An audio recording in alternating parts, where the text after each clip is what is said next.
gave up and sped away. Because Skyline Drive is so long and winding and people pull off at different points it overlooks, there can be stretches of time where no cars come by. So Yvonne didn't have anyone come to her aid during the attack, because likely the dude who attacked her waited until he could get her alone and isolated. After a few minutes of hiding in terror behind that tree, not knowing if this crazy guy was going to come back and get her, Yvonne sees a park ranger and she runs to him to tell him what happened.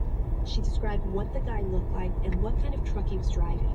This is all information we should be paying attention to if something like this happens to us.